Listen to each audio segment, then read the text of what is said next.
মন্দিরা একদিন আমি বলেছিলাম, যেদিন মারিয়া মারিয়া ইয়েস মারুকে নিয়ে তোমার বাড়িতে আদিক্ষেতাপানা করছিল না মারু, তোমার বাড়িতে দিদি দিদি করে, সেদিন আমি বলেছিলাম দেখো এর জন্যই একদিন তোমার বদনাম হবে, তোমার সংসারটাও আবার ছাড়কার করে দেবে বলেছিলাম। তো কিছু মানুষকে তোমাকে বিশ্বাস করতে বারণ করেছিলাম। দেখো মন্দিরা, ওই মারুর বর অতীব অসভ্য, সেটা আমি সেদিনই বুঝে গেছি। অন্যদেরকে বলে বরাহ নন্দন, ঠিক আছে, মানে কন্ট্রোভার্সি ক্রিয়েটারদেরকে অপমান করতে ছাড়ে না, আবার কন্ট্রোভার্সি ক্রিয়েটারদের বাড়িতে গিয়ে গপ গপ করে গিলতেও পারে তার বউ, সেটা আমরা সবাই দেখেছি। তো যাই হোক মন্দির, আমি তোমায় বলেছিলাম যে এই তোমার সর্বনাশ কাল হয়ে দাঁড়াবে, দেখলে তো একদম বাস্তব। আমার কথা কিন্তু বেশি দিন টাইম লাগলো না, ফলে গেল। এখনও তোমাদের যেভাবে সম্পর্কটা চলছে, ঠিক আছে, হয়তো ওপরে ওপরে সেটা বুঝতে পারি, ভেতরে ভেতরে তোমাকে সহ্য করতে মারু পারে না, এটা গ্যারেন্টি দিয়ে বলছি। তোমাকে ইউজ করছে, তোমাকে ব্যবহার করছে, এবং মারুর বর অতীব অসভ্য, নোংরা। মারুর বরকে তুমি যতটা ভাবো ভালো, ভালো নয়। তার আগে হাই ফ্রেন্ডস, সোমা ওয়ার্ল্ডে তোমাদেরকে অনেক অনেক স্বাগত আর অনেক অনেক ভালোবাসা। চলে এসছে আবার একটা ভিডিও নিয়ে তোমাদের সামনে। সবাই ভিডিও করছে মন্দিরা মারুকে নিয়ে, ঠিক আছে, এবং ঘোরামুখীকেও টানছে।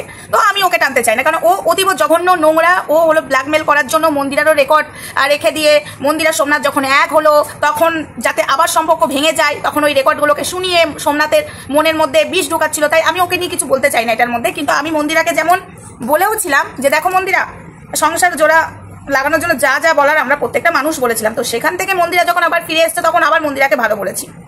কিন্তু এই যে বরাহনন্দন, আমি তো ওই মারুর বরের নাম বরাহনন্দন দিয়েছি। ও যদি কন্ট্রোভার্সি ক্রিয়েটারদেরকে বরাহনন্দন বলতে পারে, তো ওকে কেন আমি বরাহনন্দন বলবো না? তাই আমি ওকে বরাহনন্দনই নাম দিয়েছি। তো মন্দিরাকে আমি সেই সময় বলেছিলাম যে মন্দিরা, একদিন দেখবে এই মারু আর মারুর বর তোমার জীবনের কাল হয়ে দাঁড়াবে, কারণ এরা পরের ভালো দেখতে পারে না এবং এরা অতীব অসভ্য। আজকে কথাগুলো বলতে এমনি আমি বাধ্য হইনি, ঠিক আছে। আমাদের সনাতন ধর্মটাকে মারু অপমান করেছে, সনাতন ধর্মের শাখা সিঁদুরকে অপমান করেছে, তারপর আবার শাখা সিঁদুর পরে মানে জুতো মেরে গরু দান, ঠিক আছে। তাই মারুকে আমি ভালো মতো বুঝে গেছি এবং মারুর বরকেও ভালো মতো বুঝে গেছি। মন্দিরাকে বলেছিলাম, সবাই ভিডিও করছে, আমি শুধু চুপ করেছিলাম। আমরা ঠিক উত্তরটা ঠিক সময় দেবো।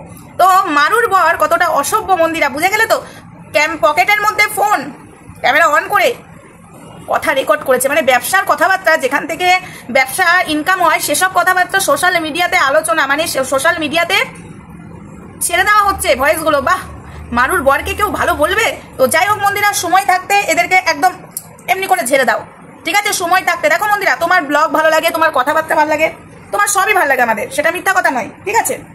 কিন্তু তুমি এই যে মারুকে এবং মারুর বরকে যবে থেকে তোমার বাড়িতে ঢুকেছিলে না, তবে থেকেই বলেছিলাম যে আবার এরাই তোমাকে নিয়ে কাটাছেড়া করবে, বলেছিলাম, ঠিক আছে। এটা হালকাভাবে হয়েছে, এরপরে অনেক বড়ভাবে হবে। বাজে বাজে কথা বলবে মারু তোমার নামে মন্দিরা, এইটুকু মাথায় রেখো, ঠিক আছে। তোমার মেয়ের নামে যেটুকু শুনেছি, এর থেকে আর আমার মনে হয় না, যেরকম ঘোড়ামুখেও তোমার মেয়ের নামে বাজে কথা বলেছিল, ঠিক আছে। তাই একটা কথা মাথায় রেখো মন্দিরা, এদেরকে আর প্রশ্রয় দিও না। আমি বড় ভিডিও করবো না, আমি ছোট্ট ভিডিওর মাধ্যমেই মন্দিরাকে হাত জড়ো করে বলছি, মন্দিরার সুখের সংসারটা কিছু বাইরের মানুষের জন্য যাতে ভেঙে না যায়, তোমার মেয়ের জীবনে, সোমনাথের জীবনে, তোমার জীবনে এরা কাল না হয়ে দাঁড়ায়, ঠিক আছে। কন্ট্রোভার্সি হলে ভিউজ হয় সব, ঠিক আছে, ওগুলো আলাদা ব্যাপার। কিন্তু মারু বরের এত বড় সাহস, অন ক্যামেরা পকেটে রেখে তোমার বাড়িতে ঢুকছে, কথা মানে কি কথাবার্তা বলছো সেগুলো রেকর্ড করার, নিজের কথাবার্তা ওর ওইখানেই বোঝা গেছে ইচ্ছে করে কথাগুলো বলতে। তবে মন্দিরা একটা মুখের উপরে ঝেড়ে দিয়েছে, একদম ঠিক কথা বলেছো।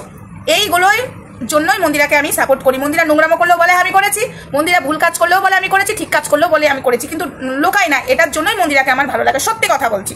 তো যাই হোক, এই মারুকে আর তোমার বাড়িতে ঢুকতে দেবে না, আর তুমিও যেও না। এরকম বোন, মায়ের পেটের বোন এক হয় না তো, ওই কোথাকার পাতানো, তাও আবার যাই হোক আমাদের সনাতন ধর্মটাকে অপমান করে। এই কথাটা বলতে বাধ্য হচ্ছি মন্দিরা, কিছু মনে করো না, একে বাড়িতে ঢুকিও না, ঠিক আছে। যা ঢুকিয়েছো গঙ্গা জল দিয়ে পরিষ্কার করে নাও। এ তোমার বোন হওয়ার যোগ্যতা নেই। বোন হওয়ার যোগ্যতা যদি থাকতো, ফোনটা কেন ডিস্টার্ব করছে, একটু এদিক ওদিক নড়ে যাচ্ছে। তোমার বোন হওয়ার যদি যোগ্যতা থাকতো তাহলে এরকম কাজ করতে পারতো না। দুদিন বাদে আমার কথা মিলিয়ে নিও, আমি আবার একদিন বসবো মন্দিরা, তোমাকে নিয়ে আমি আবার একদিন বসবো। দুদিন বাদে যেভাবে কাটাছাড়া করবে, তুমি চোখের জল ফেলবে, তাই সময় থাকতে জাস্ট এমনি করে দাও, ঠিক আছে।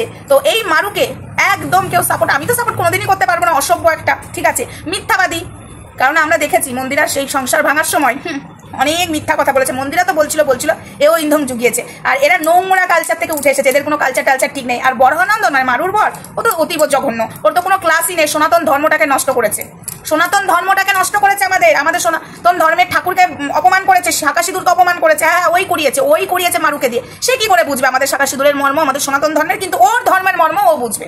এখানে আমি ধর্ম নিয়ে মানে দ্বন্দ্ব লাগাতে আসিনি, কিন্তু ওর ধর্মকে যদি মারুর বরাহনন্দন যদি অপমান করে, দেখো মারুর বরের ওপর এখন চোটপাট করবে। কিন্তু আমাদের ধর্মটাকে অপমান করবে মারুর বর, বর সেটাকে সাপোর্ট করবে, তাহলে ও সনাতন ধর্মের কলঙ্ক নয় মারুর বর বরাহনন্দ। তো যাই হোক, ভিডিওটা বেশি বড় করলাম না, এটুকুই থাক। নেক্সট ভিডিওতে দেখা হচ্ছে, তখন সঙ্গে থেকো, ভালো থেকো, সুস্থ থেকো। এটা হবারই ছিল, মন্দিরে আমি বলেছিলাম যে এই তোমার সর্বনাশের কাল হয়ে দাঁড়াবে, ব্যবসার ক্ষেত্রে কত বড় সর্বনাশ করছে তুমি দেখো। ঠিক আছে, চলো টাটা।